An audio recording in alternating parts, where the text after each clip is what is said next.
Hello my dear students, कैसे हो आप लोग। ओके, अभी हम एप्लीकेशन ऑफ डेरिवेटिव के नेक्स्ट वीडियो लेक्चर में हम कंटिन्यू करेंगे। पार्ट 2 का अपना एक फोर्थ वीडियो लेक्चर है। अभी तक हम कंटेंट जो सॉल्व कर रहे थे, कंटेंट स्टडी कर रहे थे एप्लीकेशन ऑफ डेरिवेटिव पार्ट 2 के, उसके आपके लास्ट कंटेंट आपका रिमेनिंग है। रोल्स थ्योरम हमने लास्ट क्लास के अंदर स्टडी किया था। आज हम उससे आगे जो आपके चैप्टर का यानी कि part 2 application of derivative part 2 का जो लास्ट लेक्चर है वो हम यहाँ पर स्टडी करेंगे। लैग्रांज मीन वैल्यू थ्योरम यानी कि LMVT, Lagrange mean value theorem के रोल्स थ्योरम के बारे में हमने जो स्टडी किया था।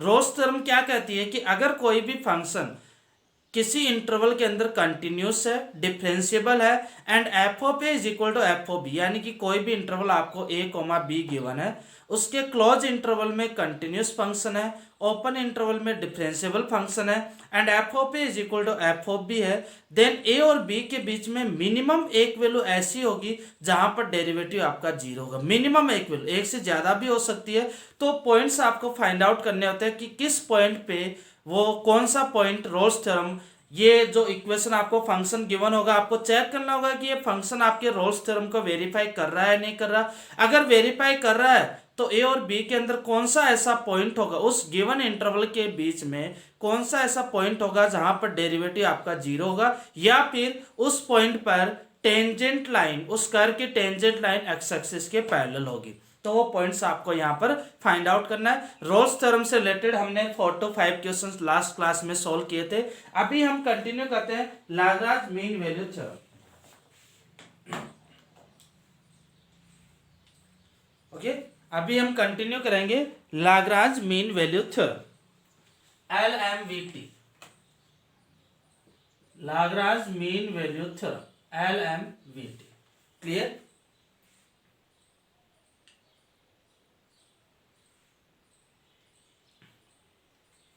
देखो इसके अंदर हम ग्राफिकली देखते हैं। पहले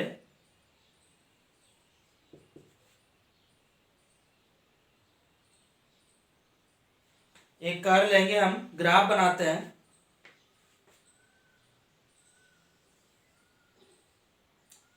ये कोई भी कर्व है आपका y is equal to f x.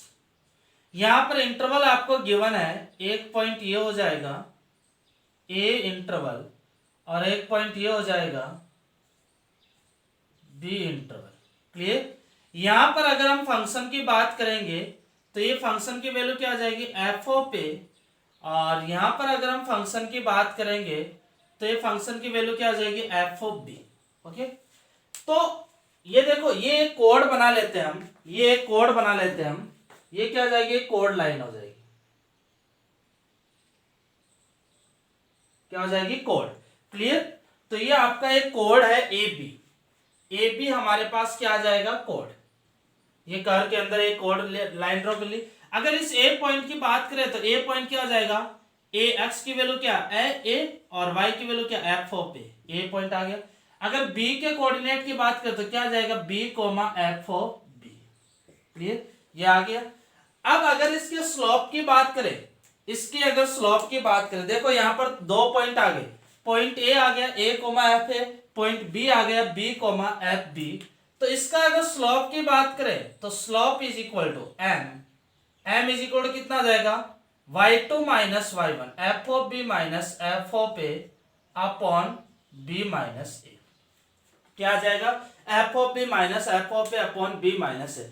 अब इस कोड के पैरेलल कोई लाइन ड्रॉ करते हैं, इस कोड के पैरेलल, इस कोड के पैरेलल लाइन ड्रॉ करते हैं हम। ये क्या हो जाएगी, एक पैरेलल लाइन होगी। क्लियर, इस कोड के पैरेलल लाइन हो जाएगी। तो ये आपकी एक टेंजेंट लाइन है, इस कर्व की टेंजेंट लाइन, ये टेंजेंट लाइन है। यहां से हम क्या कर सकते हैं कि tangent line is parallel to a b, tangent line is parallel to a B.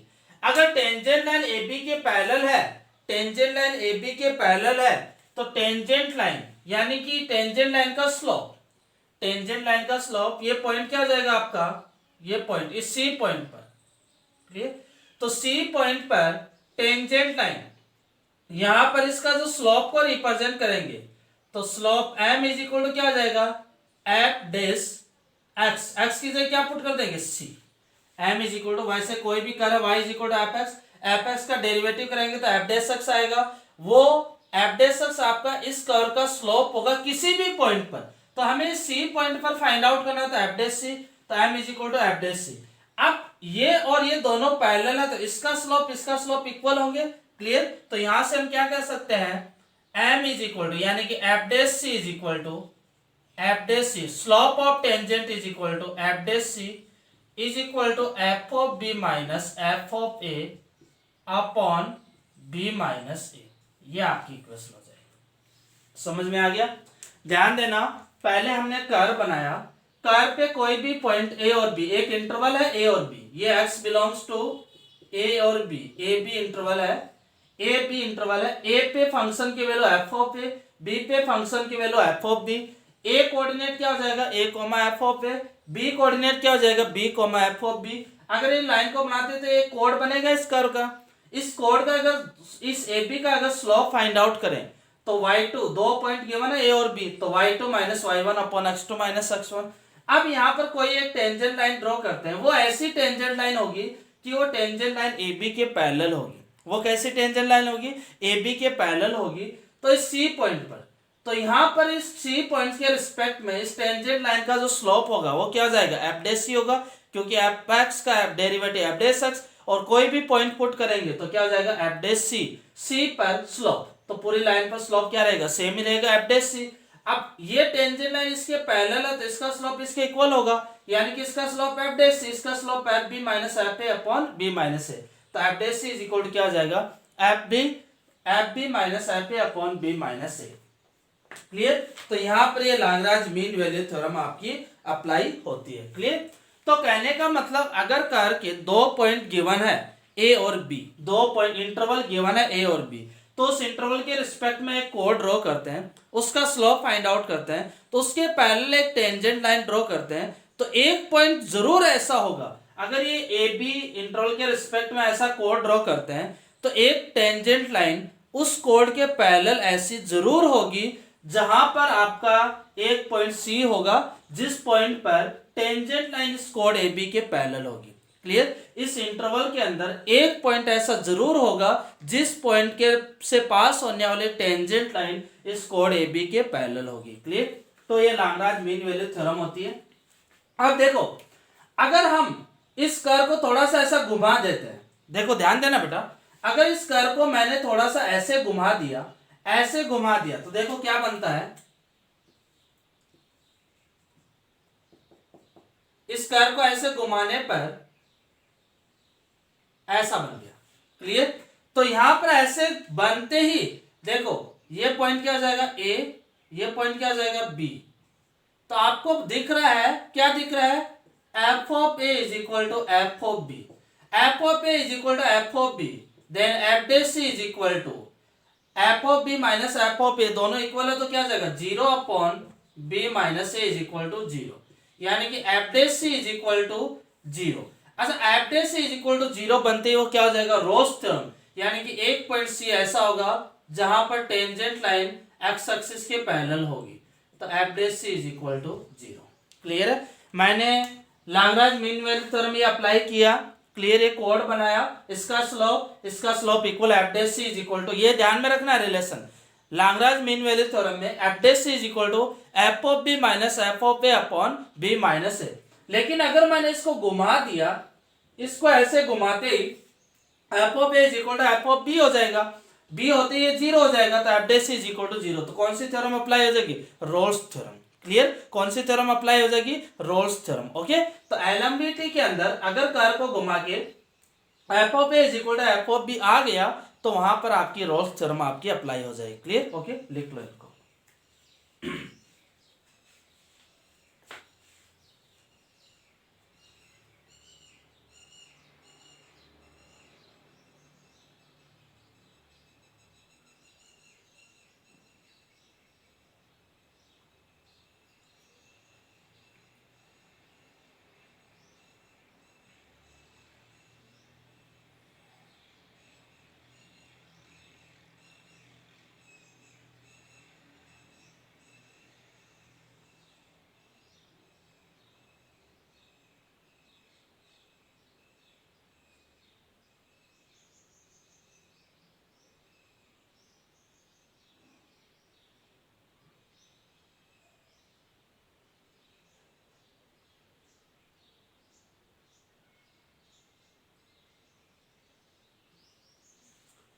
लिख लो, ग्राफ बना लो ये अच्छे से।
बना लो ग्राफ अच्छे से।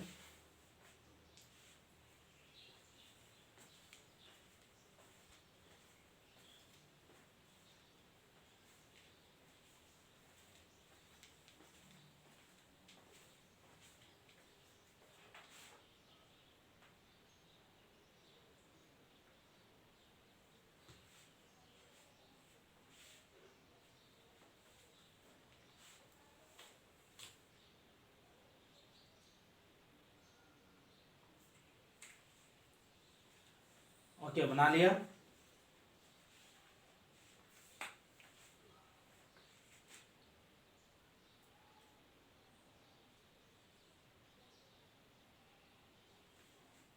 ओके, चलो देखो।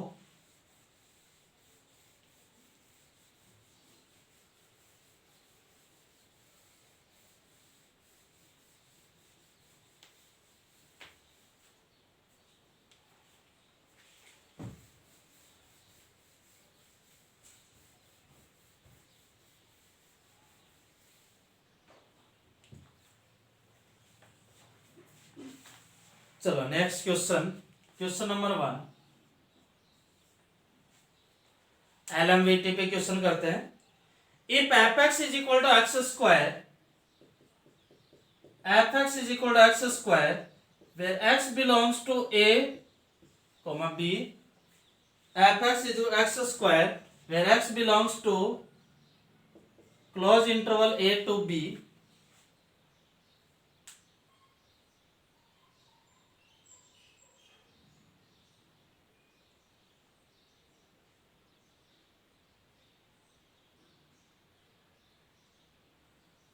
fx is equal to x square, x belongs to closed interval a b, and at least one c exists in ab, at least one c exists in ab, at least one c exists in ab, यानी कि एक सी आपका ab में exist कर रहा है, at least one C exists in AB, at least one C exists in AB, then relation between AB and C are, then relation between AB and C are। तो A, B और C के अंदर relation क्या given है कि आपको एक function fx is equal to x square given है, x belongs to close interval AB given है, और आपको बोला गया है कि एक point C, at least one point C इस इंटरवल के अंदर एग्जिस्ट करेगा। तो आपको ABC के अंदर रिलेशन बताना है। तो देखो सबसे पहले हम f' फाइंड आउट।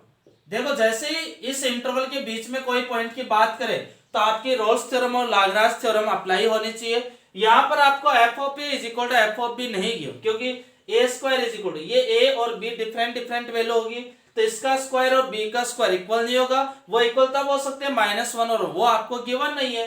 तो सबसे पहले हम यहाँ पर F dash X find out करेंगे।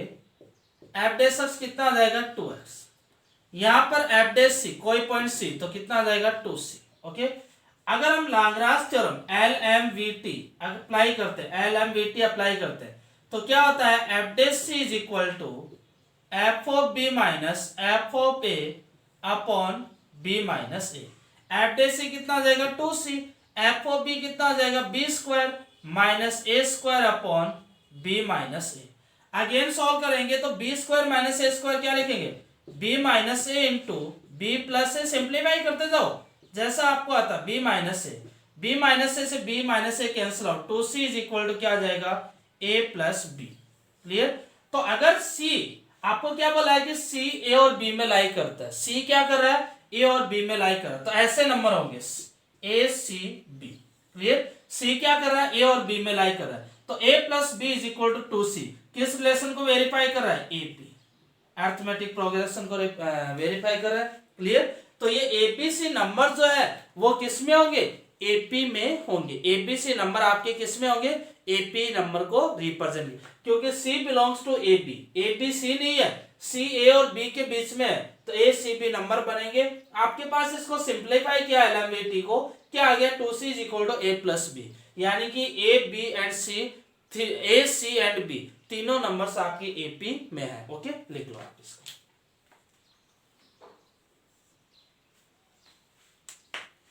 लिख लो आप अच्छे से इसको।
ओके, चलो नेक्स्ट क्वेश्चन देखो।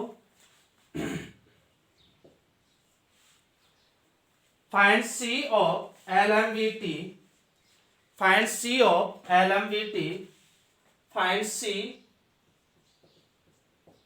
Of LMVT, find C of LMVT for fx is equal to mod of x cube,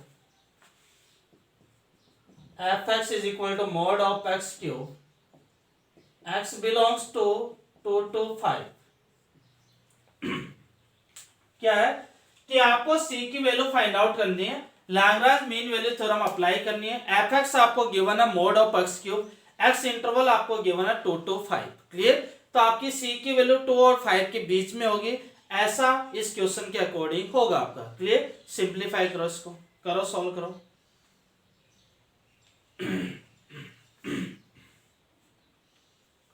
बताओ सी की वैल्यू क्या आएगी,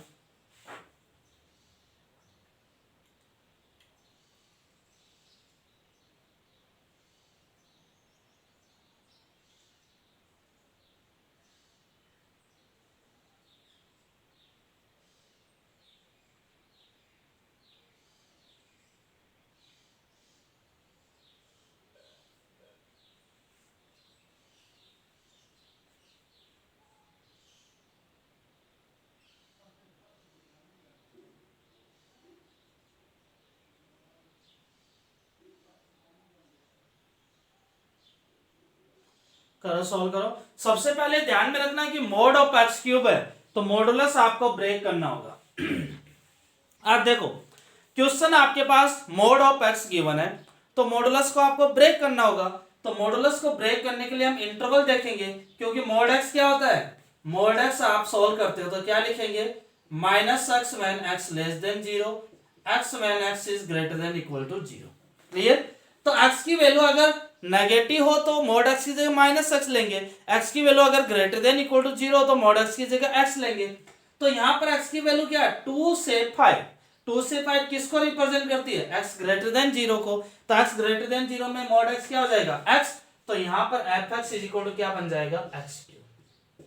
ध्यान रखना बेटा, अगर यहां पर एक्स की वैल्यू -1 से 5, -1 से 0 गिवन होती, यानी कि -2 से -1 गिवन होती तो मॉड एक्स की जगह माइनस एक्स लिखते। लेकिन यहाँ एक्स किस इंटरवल में गिवन है, 2,5 में, तो यहाँ पर मॉड एक्स की जगह क्या लिखेंगे, एक्स ही लिखेंगे। ओके, अब हम लैग्रांज एलएमवीटी अप्लाई कर देते हैं। एलएमवीटी के लिए सबसे पहले F dash X find out करो, कितना आ जाएगा 3x²।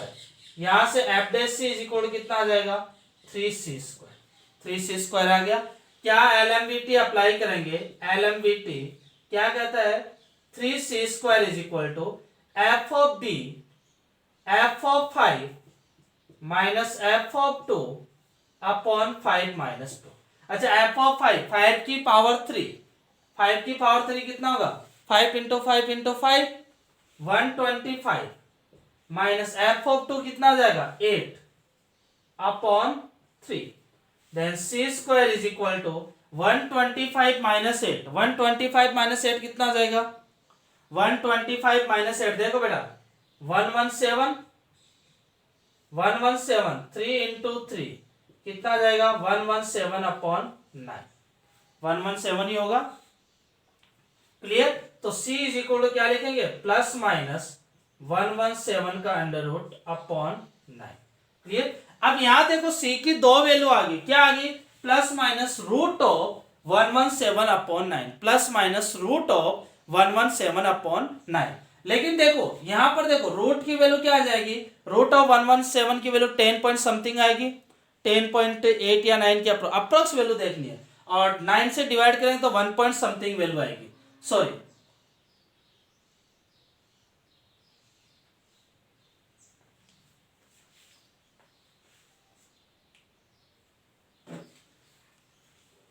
सॉरी यहां गड़बड़ कर दिया, रूट लगाएंगे यहां 3 आएगा बेटा।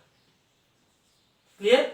तो ये रूट ऑफ 117 की वैल्यू, क्योंकि 9 का स्क्वायर रूट क्या आ जाएगा 3, 117 की वैल्यू क्या आ जाएगी आपकी, रूट ऑफ 117 की value 10 point something, 10 point something को 3 से डिवाइड करेंगे तो क्या आ जाएगी 3 पॉइंट समथिंग, 3 पॉइंट समथिंग इसके अंदर आएगा आपका। क्लियर। तो ये एलएमवीटी को वेरीफाई कर रहा है, लाग्रांज मीन वैल्यू थ्योरम यहां पर अप्लाई हो रही है। लेकिन देखो c is equal two plus और माइनस दो वैल्यू, यानी कि c की दो वैल्यू ऐसी आएंगी कि इस इंटरवल के पैरेलल लाइन दो वैल्यू पे वो एपी कोड के पैरेलल टेंजेंट लाइन शो करेगी। क्लियर। तो दो वैल्यू आएंगी, लेकिन इस इंटरवल में 2,5 में कौन सी आ रही है, प्लस वाली आएगी, नेगेटिव वाली, माइनस तो एक्स में है ही नहीं तो नेगेटिव वैल्यू हम नहीं लेंगे। तो यहां पर c की वैल्यू क्या आ जाएगी, c is equal to 117√3। This lie between 2 to 5। Clear. Minus वाली c is equal to -117 does not lie between 2 to 5, तो ये हम लेंगे नहीं। क्लियर। ये लिख लेना ताकि आपको पता चले कि माइनस को हमने क्यों कंसीडर नहीं किया। माइनस वाली वैल्यू को इसलिए कंसीडर नहीं किया कि वो 2,5 में नहीं आएगी। आपको वही सी लेना जो आपको गिवन इंटरवल के अंदर लाई कर रहा है। तो गिवन इंटरवल में क्या करेगा, रूट ऑफ 117 अपॉन 3। अब लाई कर रहा है कि नहीं कर रहा, तो अप्रोक्स देखो, रूट ऑफ 117 की value approx 10 point something, 10 point something को 3 से डिवाइड करो 3 पॉइंट समथिंग, 3 पॉइंट समथिंग 2,5 में लाई करेगा। ओके, तो पहले डेरिवेटिव एलएमवीटी अप्लाई किया, देन इस तरह से हम सोल्व करें। क्लियर, लिख लो इसको।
ओके, लिख लिया आपने।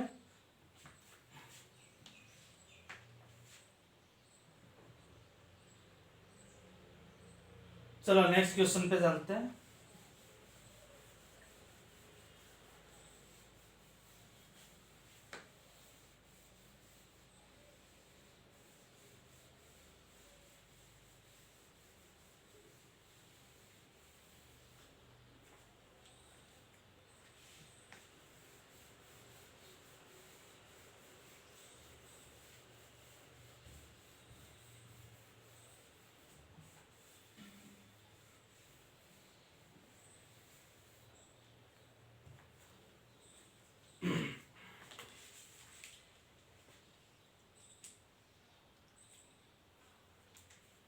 Next question number 3, find C of the Lagrange mean value theorem.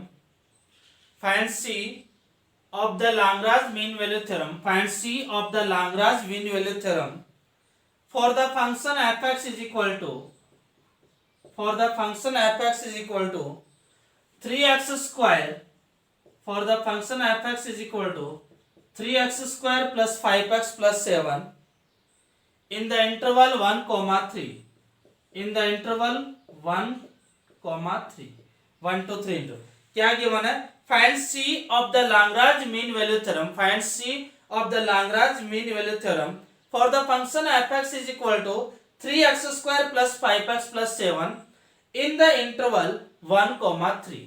यानी कि आपको C की वैल्यू फाइंड आउट करनी है, LMVT Lagrange mean value theorem आपको अप्लाई करनी है, C की वैल्यू फाइंड आउट करनी है जो 1,3 के अंदर लाई करिए। करो, सॉल्व करो क्वेश्चन, इजी है, आपसे हो जाएगा आराम से।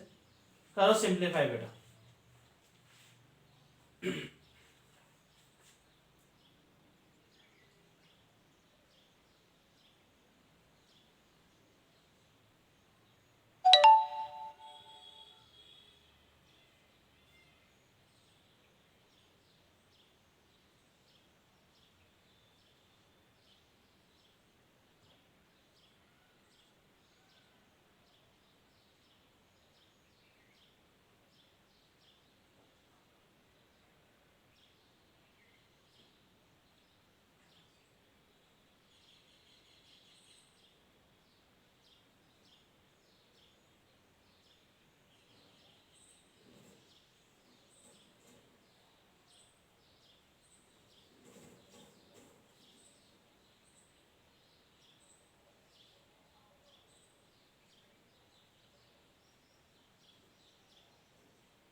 हो गया, पहले वही F dash X find out करेंगे। एफ डैश एक्स कितना आ जाएगा, 6x प्लस 5, क्या आ जाएगा 6x प्लस 5।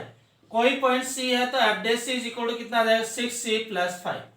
आप LMVT अप्लाई करोगे लाग्रांज मीन वैल्यू थ्योरम, क्या कहेगी, F dash C is equal to, F dash C is equal to F of B, F of 3 minus F of 1 upon 3 minus F of B minus F of A upon B minus F dash C कितना 6C plus 5 is equal to F of 3 कितना आ जाएगा, 3 put करेंगे x की जगह 9, 27, 27 plus 15 plus 7 कितना आ जाएगा, 3 9 3 इंटू 3 9, 9 इंटू 3 27, 27 प्लस 15, 27 प्लस 15 और प्लस 7 कितना आ जाएगा 49, 49 आएगा। तो ये क्या लिख देंगे 49 माइनस एफ ऑफ 1 पुट करेंगे तो 3 इंटू 1 3 प्लस 5 प्लस 7 कितना आ जाएगा 15, 15 अपॉन 2। अगेन सॉल्व करते हैं तो 2 से, यानी कि यहाँ पर क्या आ जाएगा, इसको लिख लेंगे हम 49 माइनस 15, 9 माइनस 5 4 और 4 माइनस 1 3 अपॉन 2, ये कितना आ जाएगा 70। तो 6C plus 5 is equal to 17, then 6C is equal to 17 minus 5 कितना आ जाएगा 12, तो C इज इक्वल टू 2। तो 2 आपका लाई कर रहा है, 2 किस में 1 2 3 के अंदर लाई कर रहा है, तो C इज इक्वल टू 2 आपके लाग्रांज मीन वैल्यू थ्योरम को वेरीफाई करेगा, यानी कि 2 पे एक ऐसी टेंजेंट लाइन ड्रॉ होगी जो आपके कोड AB के पैरेलल होगी। क्लियर, तो C इज इक्वल टू 2 आपका पॉइंट आ जाएगा। लिख लो यहाँ पर।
चलो नेक्स्ट क्वेश्चन लिखो।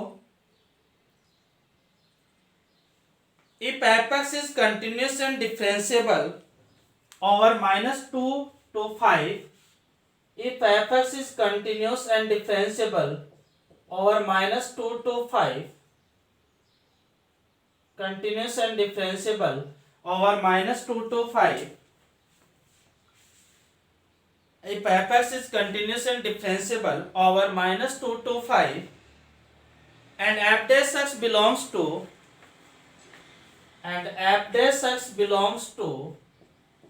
-4 to 3 and f dash x belongs to -4 to 3 for all x belongs to -2 to 5, for all x belongs to -2 to 5, -2 to 5,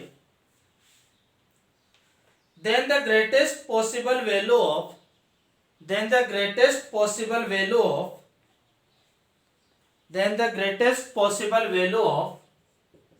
f of 5 minus f of -2 is, then the greatest possible value of f of 5 minus f of -2 is clear।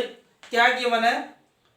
If apex is continuous and differentiable over -2 to 5 close interval -2 to 5 and f dash x belongs to -4 to 3 for all x in -2 to 5, then the greatest possible value of f of 5 minus f of -2 is clear।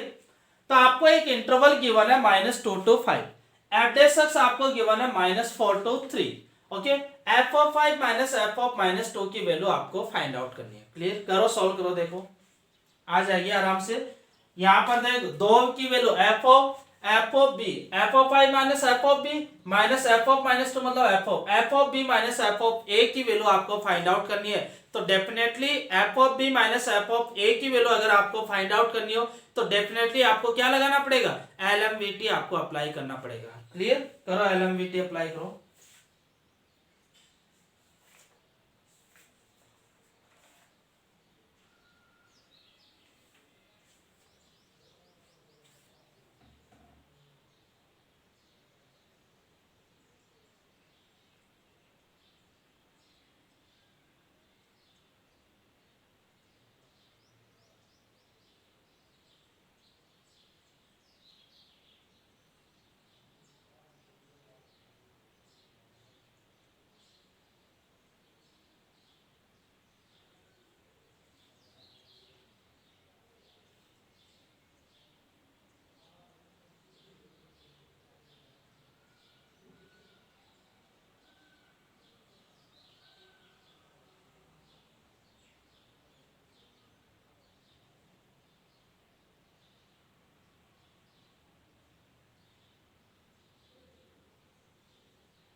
हो गया question.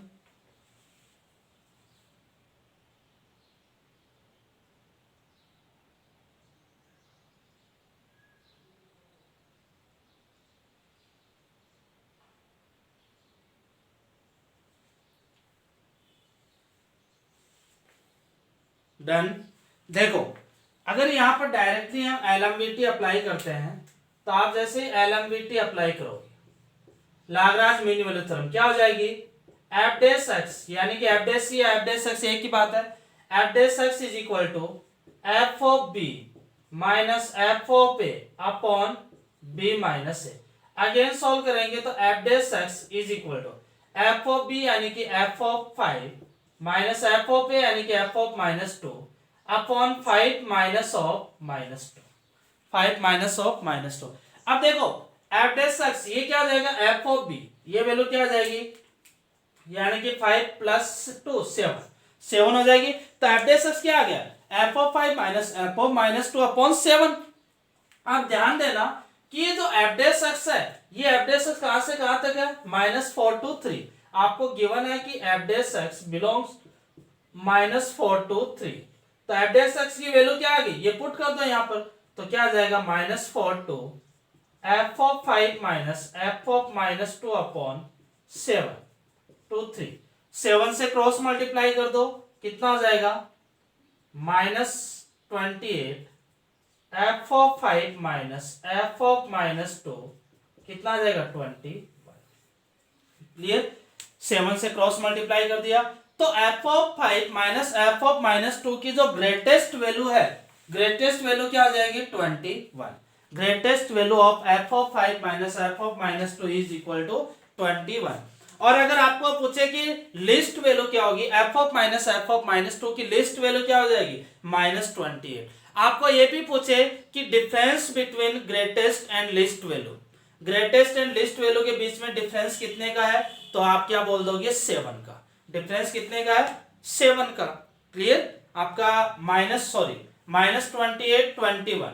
तो greatest value और least value के बीच में जो difference 21 minus -28 यानी कितना आ जाएगा 49। ओके, तो ये आपको चीजें ध्यान में रखनी है कि 49 डिजिट का डिफरेंस है। ग्रेटेस्ट वैल्यू क्या आ जाएगी 21, लिस्ट वैल्यू क्या आ जाएगी -28।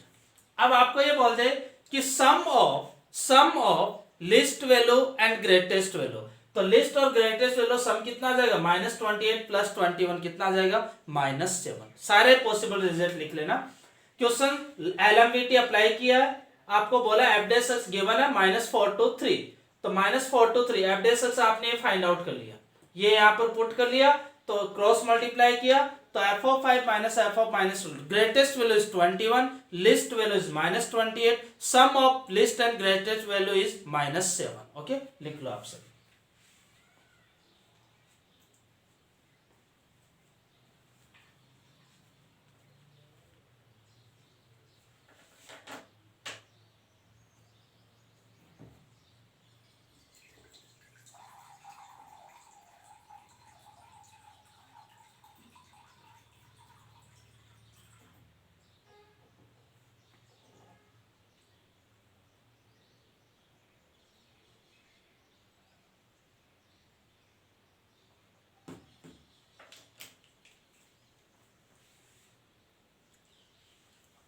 लिख लो आराम से।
20 तक ले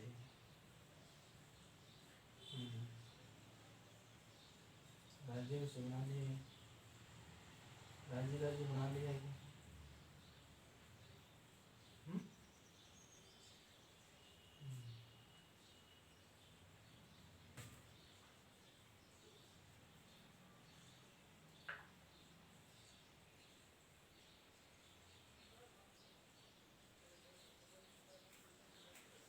ओके, तो आज हम यहाँ पर आपका ये कह सकते हैं कि पार्ट 2 जो मोनोटोनिसिटी है, पार्ट 2 एप्लीकेशन ऑफ डेरिवेटिव का, उसका कंटेंट पोर्शन आपका कंप्लीट हो चुका है। अब आपको क्या करना है कि सारे कंटेंट को, यानी कि 4 लेक्चर्स में आपका पार्ट 2 का कंप्लीट कंटेंट किया है हमने। ओके, हर एक कंटेंट यानी कि 5 कंटेंट के अप्रोक्स हमने स्टडी किए हैं। उन एवरी कंटेंट्स के बेस पे आपके मतलब टोटल जो हमने इसमें पार्ट 2 के कंटेंट्स में जो क्वेश्चन किए हैं वो अप्रोक्स आपके 30 क्वेश्चंस के अप्रोक्स हैं। तो 30 to 35 क्वेश्चंस हैं, इनको आप अच्छे से सोल्व कर लेना। ये आपके पार्ट 2 के जो बेसिक्स जो क्वेश्चंस हैं, यानी कि इस टाइप के क्वेश्चंस आपके बनते हैं कंटेंट वाइज, वो क्वेश्चन हम सोल्व कर चुके हैं यहाँ पर। अब आगे हम एक्सरसाइज पे मूव करेंगे, जो आपकी जेएम एक्सरसाइज और जेए एक्सरसाइज होगी।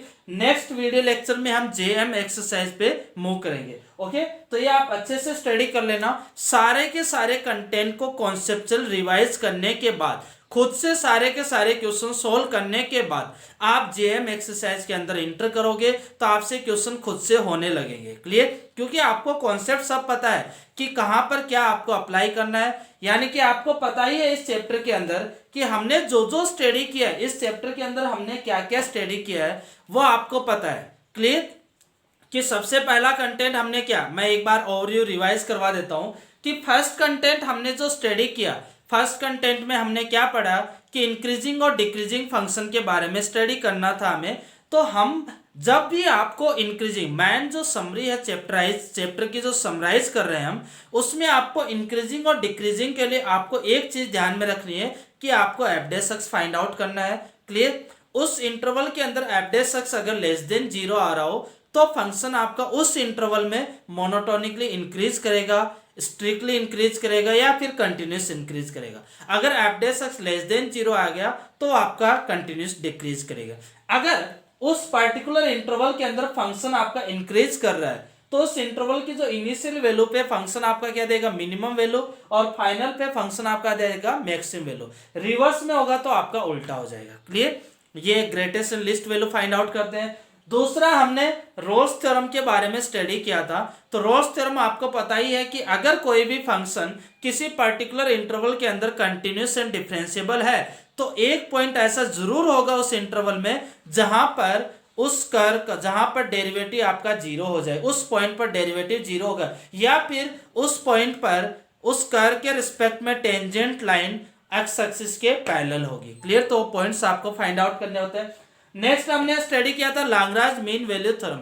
इसमें क्या स्टडी किया था कि कोई भी कर्व का कोड है ए बी, उस कोड के पैरेलल एक टेंजेंट लाइन होगी, तो वो पॉइंट आपको फाइंड आउट करना है कि किस पॉइंट पर उस कोड के पैरेलल आपकी टेंजेंट लाइन होगी। ओके, तो उसका फॉर्मूला आपके पास क्या होता है, F dash C is equal to F of B minus F of A upon B minus A. तो उससे रिलेटेड हमने क्वेश्चन सॉल्व किए। तो ये आपके पूरा चैप्टर का एक स्मॉल सा समराइज है, कुछ भी इसमें आपको स्पेशली ध्यान नहीं रखना।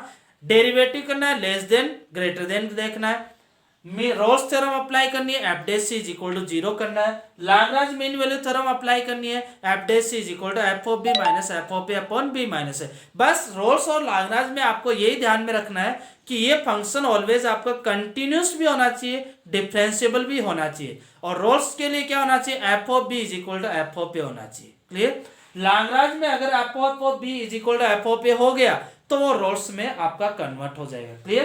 तो ये पूरे चैप्टर की आपकी समराइज पोर्शन है, ये हम स्टडी कर चुके हैं। क्लियर?